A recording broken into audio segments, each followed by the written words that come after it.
بسم الله الرحمن الرحيم. نبتدي بس نتكلم على الكاردياك سايكل. اول حاجه عايزين نفهم بس الكاردياك سايكل دي واحده واحده. اول حاجه انها بتبتدي بحاجه اسمها contraction of ventricle. يبقى اول يعني بدايه الكاردياك سايكل بدايه ونهايه. بدايتها contraction of ventricle. تمام. طيب عندي حاجه اسمها الفيرست هارت ساوند والسكند هارت ساوند. ده نورمال المفروض يتسمع الفيرست والسكند. الثيرد يتسمع فين؟ يتسمع في الاطفال بس pediatrics. تمام. يبقى عندي الفيرست والسكند ده المفروض اسمعهم. تمام. يبقى الفيرست سببه ايه بقى؟ ها، closure of mitral او closure of mitral وتراكاسبيد valve contraction of ventricle. ماشي. وده يعتبر بداية السيستول. يبقى عندي cardiac cycle بتبتدي بايه؟ ها، بتبتدي من contraction of ventricle. تمام. وتبتدي بايه؟ بالسيستول والدايستول. السيستول. تمام. يبتدي حاجة اسمها الفيرست هارت ساوند. يبقى بداية الكاردياك سايكل contraction of ventricle فيرست هارت ساوند بأسبابه وستارت اوف سيستول. تمام. طب الفيرست هارت ساوند ده أسبابه ايه؟ ها، closure of mitral tricuspid valve و contraction of ventricle. تمام كده. ايه اللي بيحصل بقى بعد كده؟ تمام. او قبل ما نخش على اللي بيحصل بعد كده، احنا عايزين نعرف الكاردياك سايكل دي كام يعني ستيبس، كام مرحله بتمر بيها؟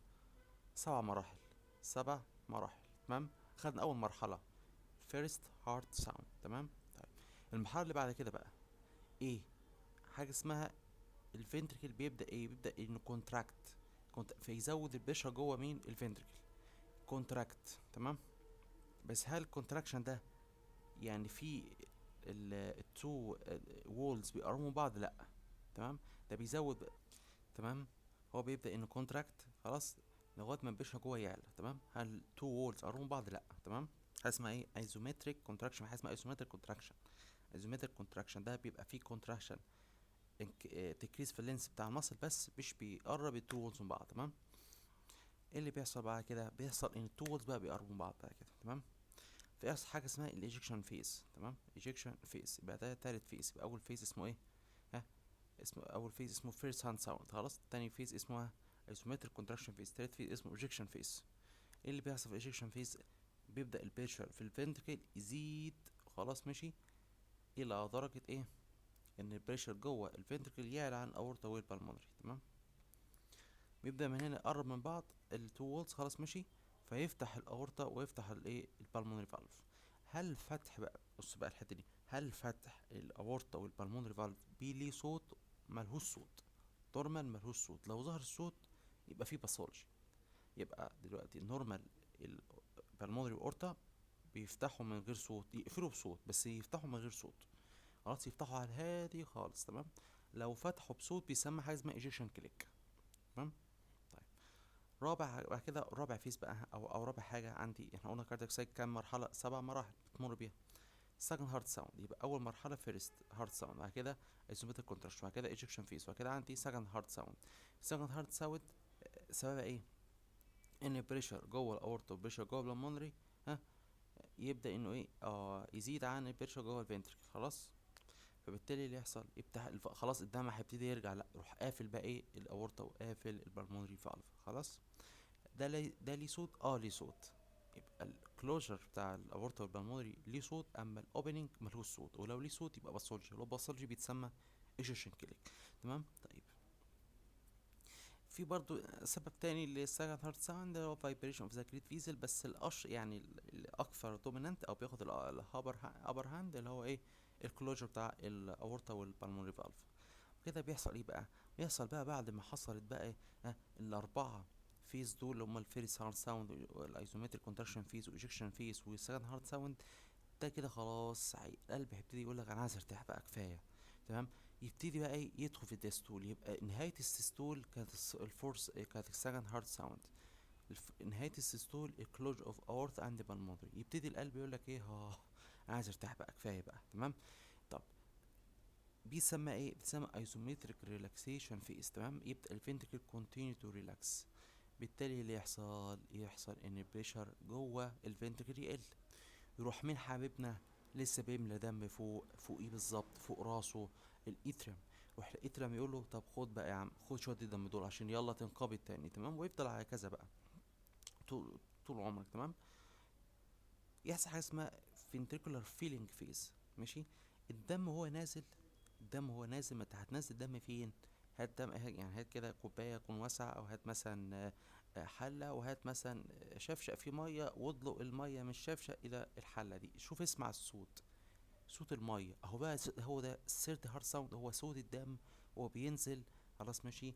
ايه بينزل في ال في, في بينزل يعني في الاتريم يعني، او اسف في الفنتركل يعني، تمام، من الاتريم للفنتركل باسيفلي. يعني ايه باسيفلي؟ يعني الاتريم مش بينقبض، الدم هو نازل المفروض ملهوش صوت خالص، تمام، ملهوش صوت خالص، تمام. لو في صوت سيرد هارت ساوند هنعرف ايه اسبابه. خلاص ماشي، هنعرف ايه اسباب السيرد هارت ساوند. يبقى في مشكله فين؟ في الاندوثيليوم اللي او الانتوكارديوم، خلاص، اللي مغطي القلب من جوه، ده فيه مشكله بقى، تمام. يعني المفروض طب واحد يقول لي طب هي ليه بتظهر في الاطفال؟ والله انا ما عنديش يعني ما عنديش يعني كوز ليه قريته، بس انا فكرت يعني قلت يمكن والله عشان الفنتركل بيبقى السايز بتاعه اصغر شويه، تمام، فبالتالي الدم بيبقى كميته جايز تكون اكبر شويه، تمام، فبالتالي بيحصل نوع من من التربانس في البلاد، فبيعمل صوت. ده تفسيري يعني، انا ما اعرفش بصراحه التفسير الصحيح، بس ده تفسير انا بقنع بيه نفسي يعني. هو ليه بيظهر سيرت هارت ساوند في الاطفال، تمام. طب بعد كده إيه اللي يحصل بقى؟ اتريال كونتراكت، الاتريال يبدا انه كونتراكت، خلاص بقى، نزل له ترى البلد حوالي 70 ملي، تمام. بيفضل في شويه كام ملي كده، خلاص ماشي، دول بينزلوا بالكونتراكشن، تمام، يعمل لي الفورس هارت ساوند. يبقى انا عندي دلوقتي الفيرست هارت ساوند ايه سببه؟ انا عايز بس اعرف اسباب الفيرست، اسباب السكند، الثيرد، الفورث. الفيرست closure of the mitral way tricuspid. Second, closure of the aortic way pulmonary. Third, الدم حاجة اسمها passage of the blood from atrium to the ventricle passively بدون contraction. الفورث contraction of the atrium to push the remaining blood in the atrium. خلاص ماشي، اللي هو بقية يعني حوالي كام ملي كده، تقريبا 10 ملي، مش فاكر ارقام بالظبط، بس انا فاكر اللي هو الايه، تقريبا البنتركل بيتملى في الفيلينج فيس حوالي 70 ملي. آه بعد كده خلاص احنا كده اهم حاجه بس ايه، نعرف ايه اسباب الفيرست سكند الثيرد الفورث، وتعرف اهم حاجه ان الاوبننج اوف ذا اورتا والبلمونري فالف ما لهمش صوت، لو لهم صوت بيتسمى ايجكشن باثولوجي، يتسمى زي ايجكشن كليك. حتى احنا كده باذن الله هنجيلها دلوقتي. ايجكشن كليك هو ايه؟ opening of the aorta and pulmonary and aortic valve ejection كليك. طب شاف لو احنا فهمنا بس الكاردياك سايكل دي بتبتدي امتى، بتنتهي امتى، إيه اللي بيحصل، اسباب الهارت ساوند، انت كده تقريبا اخدت البيزكس بتاعت مين، البيزكس بتاعت ايه، الهارت ساوند. تاني حاجه اسمها الاناتوميكال سايت اوف ذا فالف. يعني ايه الاناتوميكال سايت؟ دي سهله جدا، دي غير الاناتوميكال سايت بتاعت الفالف ساوند. يعني انا عندي دلوقتي القلب اهو، تمام، يقول لك يا ابني، وانا لو حطيت صبعي في المكان ده بالظبط، هل الاقي تحتيه ايه؟ يعني مثلا السكند السكند انتركوستال سبيس بارا ستيرنر بالظبط جنب الاسترنم، بارا جنب الاسترنم، وحطيت صباعي كده، الاقي ايه؟ قول له حضرتك لو انت دبيت صباعك جوه شويه، جوه انتركوستال هتوصل للبلمونري فالف. طب لو نزلت تحت في السيرد انتركوستال على ناحيه الليفت برضه، انا انا دلوقتي كل الاناتوميكال سايت بتاعت الفالف ناحيه الليفت، خلاص. لو انا جيت على السيرد انتركوستال سبيس وحطيت صباعي كده ناحيه جنب الاسترنم، ورحت مدخله جوه شويه، تمام، يبقى انا ضغطت على ايه جوه؟ ضغطت على الاورطه. لو على الفورس انتركوستال سبيس يبقى انت ضغطت على الميتر. لو في فيفث انتركوستال سبيس جنب الاسترنم بالظبط، يبقى انت ضغطت على ايه؟ على الترايكاسبيد. ده الاناتوميكال. يعني الاناتوميكال تحت بعض، بالمونري اورتا ميتر تراكاسبيد 2 3 4 5، تمام، كلهم ناحيه الليفت، كلهم جنب ايه؟ جنب الاسترنم، تمام. طيب امتى بقى يعني الصوت كل واحد فيهم بيقفل بيعمل صوت، تمام؟ فيرست وسكند هارت ساوند. الفيرست هو تراكاسبيد والميترال، والسكند اللي هو ايه؟ الاورتا والبالمونري، تمام. اما بيقفلوا، هل الصوت بيتسمع في نفس المكان الاناتوميكال؟ لا، بيحصل له بروباجيشن، بيسمع في مكان تاني. الا اللهم بس البلمودري كان قاعد محترم كده مع نفسه، وقال لك ايه؟ انا هسمع في نفس المكان، مش هروح في مكان تاني، تمام. فلقوا ان البلمودري بيسمع فين؟ بيسمع في الليفت سكند سبيس، ماشي، هو ايه؟ نفس بالظبط، هو السكند ليفت ستيرنال بوردر، تمام. طب الرايت، طب الاورطه. تمام، الاورطه قال لك لا، لا انا مش دعوه بالاناتوميكال، انا عايز اسمع في مكان تاني. فلقوه انه بيسمع في مكانين، بيسمع في حاجه اسمها اي 1 واي 2، او اورتك 1 او اورتك 2. ماشي. الاورطه واحد ده اللي هو السكند سبيس، اللي هو قال لك بدل ما انا كنت ايه سيرد، خلاص ماشي، هروح الناحيه التانية، هبقى سكند رايت. تمام. الاورتا 2 ده قال لك بدل ما انا يعني بدل ما انا في السيرد، لا يعني اخلي لي في مكاني احسن. تمام. هو يعني اي 2 قال لك انا هخلي لي في مكاني زي البرمودري كده، بس الاي 1 قال لك لا، انا هروح ايه الناحيه التانية، انا مش دعوه بيكو، انا هروح الناحيه التانية رايت سكند سبيس. تمام. الميترال اسهل ما يمكن، ايبكس. حطيت الايبكس، حط السما، هتلاقي هو ده الميترال، صوت الميترال. التراكاسبت لور ستيرنر ايه، يعني لور اند اوف ستيرنر، يعني تحت الستيرنو كده، زي تحت اللي هو الكارتريج ده، الاكزيف ستيرنم. حط السماعه، هو ده المكان التراكاسبت. يبقى عندي في فرق من اناتوميكال، في فرق من ايه او بين اناتوميكال سايت اوف ذا فالف والاناتوميكال سايت اوف ذا فالف ساوند. خلاص ماشي، ده هو ايه السكالتيشن سايت. اسهلهم مين الميترال في الايبكس، واسهلهم مين كمان تراكايزبت في اللور اند اوف ذا ستيرنم. دي الحته اللي احنا بنتلخبط فيها. البلمونري مؤدب، قال لك انا هقعد في نفس المكان الاناتوميكال. الاورتا اتنين ايه مؤدب هو كمان، خلاص. قال لك انا هقعد في مكان. الاورتا واحد اللي هو قال لك إيه، انا رايح الناحيه التانيه، انا خاصمكم، انا مش عايزكم. تمام. نعرف بس ان الاورتا 2 ده ساعات بيسمى ايرب اريا، ايرب اريا. نيجي بقى على الاسئله المهمه جدا جدا جدا، هو اسباب الاكسنتويشن اوف ذا فيرست سكند ثيرد فورث هارت ساوند. وبعد كده هناخد الجالوب، وبعد كده هناخد الايجيشن كليك. ها. بعد كده هناخد الاوبننج سناب. تمام. طب واحده واحده كده مع بعض. تمام. اول حاجه اسباب الفيرست هارت ساوند. سمعت الفيرست هارت ساوند، انت المفروض عارف النورمال، سمعته عالي او سمعته واطي. عالي اسمه accentuated، واطي اسمه muffled. accentuated اسبابه ايه؟ الفيرست والسكند متشابهين جدا في في اسباب الاكسنتويتد، وفي المافلد متشابهين جدا برضو، جايز يكون الاتنين شبه بعض، هم بالظبط نفس الاسباب دي اللي بتعمل مافلد فيرست هارت ساوند، هي نفس الاسباب اللي بتعمل سكند هارت ساوند، مافلد سكند هارت ساوند. الهايبر ده اشهر الاسباب المشتركه بين الاكسنتويتد فيرست هارت ساوند والاكسنتويتد سكند هارت ساوند، اللي هي ايه، اللي هي الهايبر دايناميك سيركيوليشن والسيستميك هايبرتنشن. لقيت فيه هايبر دايناميك سيركيوليشن، انيميا، بريجنانسي، هايبرثايروديزم. تمام. لقيت سيستميك هايبرتنشن يزود صوت الفيرست والسكند. تمام. طيب. آه في الفيرست معانا اكسبت واحد بس، يعني مش اكسبت، يعني حاجه مختلفه عن السكند، اللي هو مايتريستونيز يعلي الفيرست. طيب. بينما البالمونر هايبرتنشن والانيوريزم اوف اورتا يعلي السكند. خلاص. يبقى انا عندي دلوقتي الهايبر دايناميك سيركيوليشن والسيستميك هايبرتنشن يعلي الفيرست والسكند.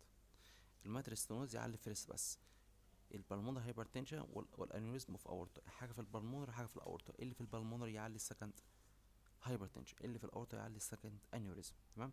المافلد، هي بالظبط، هي بالظبط اسباب المافلد فيرست هاند ساوند هي نفسها اسباب المافلد سكند هارت ساوند، اللي هي ايه؟ الشوك هايبرتنشن، ما فيش دم بيعدي في الفالف، ما فيش صوت، لا في ضغط ولا في دم ولا في اي حاجه معدي، فايه ولا هيعمل اي حاجه، مش في صوت. طب كارديوميجالي، القلب ايه؟ سيكنس كارديو، السيكنس بتاع الاندوكارد او المايوكارديوم كبير، فمغطي على الصوت، فانت مش سامعه. بيكارد افيوجن، في ميه، فانت برضو ما انت سامعه برضو، هو عمال يعني هو بيقفل كلوجر بتاع الفالفز، بس انت مش سامعها ان في حاجه حاجزه. انفيزيما دي هوا. تمام. انفيزيما يعني ايه؟ بيحصل ديستراكشن في ال في البرونكيولز. بيحصل ديستراكشن في البرونكيولز، خلاص. فبالتالي الاماكن دي بتتملى هواء، بتبقى عامله زي العازل كده بينك وبين ايه الشيست وول.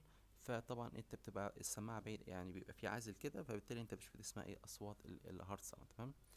آه برضو في حاله الفالفر، اللي حاجه على الفالف بقى، ستينوزس ريجيرش كالسيفيكيشن، بذمتك اللي هو استينوز قافل، ده عارف يفتح قافل يقفل، وعارف يعني مش عارف يكمل، يعني قافل على طول مش عايز يفتح، فبالتالي ولا كأنه موجود، ان هو قافل على طول الوقت. تمام.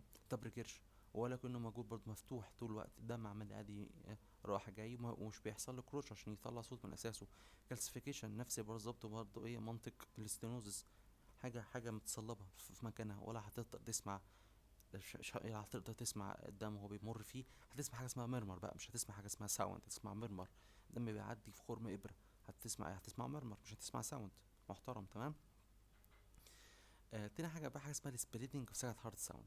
والله السبليتنج ده تمام حاجه كده يعني صعبه جدا حد يعرفها. لان اساسا السكند هارت ساوند، انت عشان تقدر تسمع السكند هارت ساوند انت بتبقى ايه تسمعه وبتسمع وراه الفيرست. تمام. فانا كونك انك تركز وتعرف اذا كان هو نورمال سبليتنج ولا وايد سبليتنج ولا بارادوكسيكال ولا حاجه اسمها كلوزد يعني. كل الكلام ده كله في حاجه من 10 ثانيه، يعني في نص ثانيه. فانت عشان تلقط الموضوع ده بيبقى صعب شويه.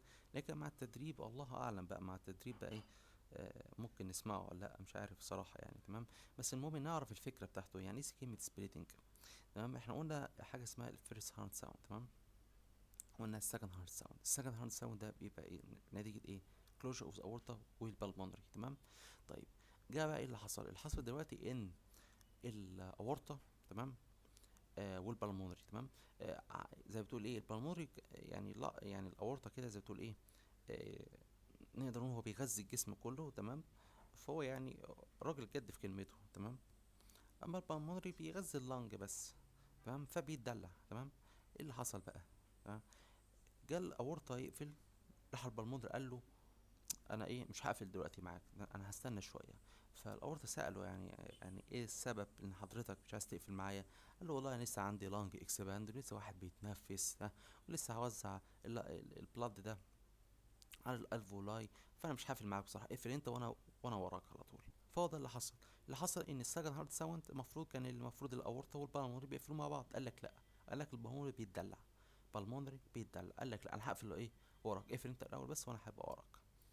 فاللي حصل ان انا بسمع الفيرست واسمع السكند. المفروض نورمال ان انا اسمعه ايه تكتين ورا بعض. التكه الاولى للاورطه والتكه التانية بالمونري. والله يعني الواحد عارف يفرق ما بينهم يعني يقول لنا. تمام. المهم يعني ايه during inspiration بس عشان اللنج بيحصل لك سمنت فبتبتدي بتاخد كميه دم، فالبلمونري بيتدلع يقول لك انا لسه قدامي بقى اللنج هغذيها، خلي الاورطه يقفل وبعد كده انا اقفل وراها. تمام. فديورينج انسبيريشن اللي بيحصل في الاورتيك فالف كلوزد فيرست، يقفل الاول. بعد كده البلمونري فالف كلوزد سكند. مش ليه؟ عشان لانج اكسباند بيبدا اللانج ايه تفتح. تمام. ويبدا يزيد الكباسيتي بتاعت البلاد. تمام. ويزيد البرفيوجن، فبتقعد وقت. خلاص. طب حاجه اسمها ايه؟ حاجه اسمها الوقت اللي ما بين الاورطه والبلمونري، اللي هو تقريبا يعني اذا كنا لاحظناه في النورمال عشان نلاحظه في الابنورمال يعني. تمام. قال لك وسع، يعني زاد المسافه ما بينهم، يعني الحكايه كلها نص ثانيه. انا مش عارف ازاي الواحد هيقدر يعرف اذا كان وايد ولا مش وايد، بس دي طبعا حاجه كلينيكال يعني حاجه يعني اللي هو الدكتور ما شاء الله عليه يعني ايه سنين مع عجانين. ماشي. وايد سبيدنج قال لك الديلاي كلوجر اوف بالمونري، يعني بدل ما يقفل البالمونري اللي هو الزمن مثلا ما بين الاورطه والبالمونري. تمام. آه المفروض هنا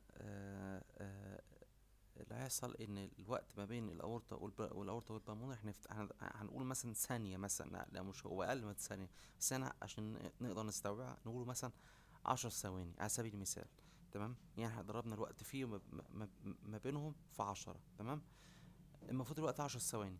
ايه اللي حصل؟ بدل ما 10 ثواني يبقى 20 ثانية، فيسموها وايد سبليتنج. انا مش هقدر اقول حاجة من 10 ثانية، يعني المفروض الوقت ما بينهم حوالي يعني اقل من 1/2 من 10 ثانية تقريبا. تمام. لا احنا هناخد وحدة اكبر من كده عشان نقدر نفهمها. تمام. المفروض هو كان ما بينه 10 ثواني بقى بينهم 20 ثانية. تمام. بس ايه اسبابها؟ كورونري ستينوزس. تمام. بيقفل ايه لسه بيقفل قدامه زمن اول ما يقفل، خلاص هيقفل متأخر. او رايت باند برانش بلوك او ايز دي. طب بارادوسكال ايه اللي حصل بقى؟ يعني بارادوسكال معكوس، يعني بدل ما الاورطة يقفل وبعد كده البلمونري يقفل، لا ده حصل العكس، البلمونري هو اللي قفل وبعد كده الاورطة. تمام. بقى البلمونري ايه بيغذي الاورطة، يقول له انا قفلت قبليك اهو. تمام. طب بتحصل في ايه؟ شايف انت البلمونري ستينوزس والرايت باند برانش بلوك اعكسها، بس بدل ما تقول بالمونري قول اورطة، وبدل ما نقول رايت باند برانش بلوك قول ليفت باند برانش بلوك. تمام. طيب فيكسد سبيريت ايه فيكسد سبيريتنج دي؟ تمام. بيقول لك فيكسد يعني بيحصل في الانسبيريشن والاكسبيريشن. تمام. حاجه اسمها كلوز سبليتنج. قال ايه بدل يعني ما بين الوقت ما بين يعني كلوز سبليتنج دي عكس الوايد سبليتنج. يعني الوقت ما بينه قصر، بدل ما كان 10 ثواني مثلا على سبيل المثال بقى ثانيتين تلاتة. تمام. في حالة البلمونري هايبرتنشن. تمام. انا شايف بصراحة يعني الموضوع ده كله هو نظري، اعرف الاسباب وان سمعتها حد يقول لنا انه سمعها. حاجة اسمها سنجل او نو سبليتنج، يعني مفيش سبليتنج، يعني اتنين بيضربوا مع بعض مرة واحدة كده. تمام. قال لك ده بيحصل في السيفير بالمونري ستينوزيس، في السيفير بالمونري في السيفير اورتيك ستينوزيس، وفي السنجل فينتركل. ده حاجة طبعا كونجينيتال في الاطفال. تمام. يبقى احنا اهم حاجة نعرف بس الانواع، نعرف الاسباب بتاع كل نوع. تمام. وبس ونفهم يعني ايه كلمة بارادوكسيكال، يعني ايه وايد، يعني ايه فيكسد، يعني ايه كلوزد، والحاجات دي كلها. تمام. نيجي بعد كده بقى على الثيرد والفورث. الثيرد والفورث. الثيرد فيسيولوجيكال في الاطفال. الثيرد يزيد فين كمان؟ في في الهايبر دايناميك سيركيوليشن، زيه زي الفيرست والسكند. يبقى عندي في الهايبر دايناميك يزيد فيرست سكند ثيرد. هارت ساوند. تاني حاجه بقى ريجيرج مايترال، ريجيرج تراكاسبت، ريجيرج اورطه. تمام. وفي الاي اس دي وفي اس دي. الاس دي والفي اس دي كانوا دارسين ورا بعض ايه في الاطفال، ورا بعض حتى دلوقتي. تمام. والميترال والتراكاسبت والاورتيك ريجيرش والهايبر دايناميك سيركيوليشن مشترك مع نفس برضه ايه السبب اللي بيعمل برضه ايه الفيرست والسكند اكسنتويتد هارت ساوند، اكسنتويتد فيرست والسكند هارت ساوند.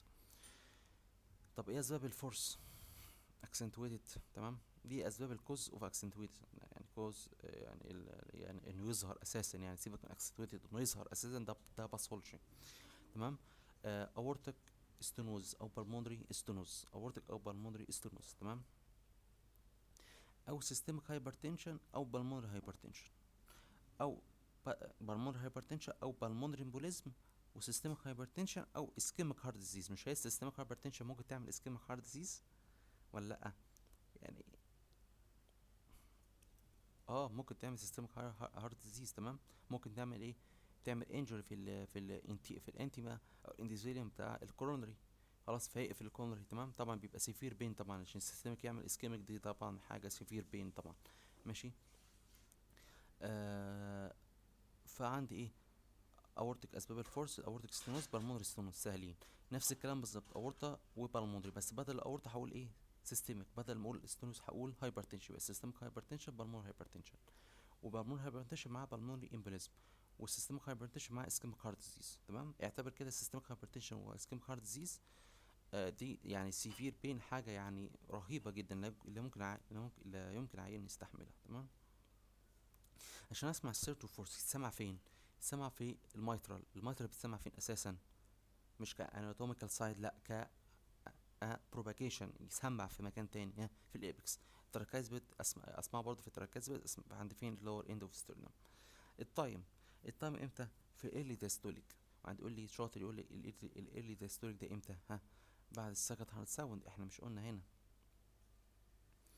ها ده فيرست هارت ساوند، بعد كده ايزومتريك كونتراكشن فيس، بعد كده ايجكشن فيس، بعد كده السكند هارت ساوند انت اوف دايستول. يبقى هنا ايرلي دايستول. يبقى السيرد والفورث خلاص، او السيرد يعني اسف السيرد بس يتسمع فين؟ في الايزومتريك ريلاكسيشن فيس اللي هو بيتسمى ايرلي دايستوليك.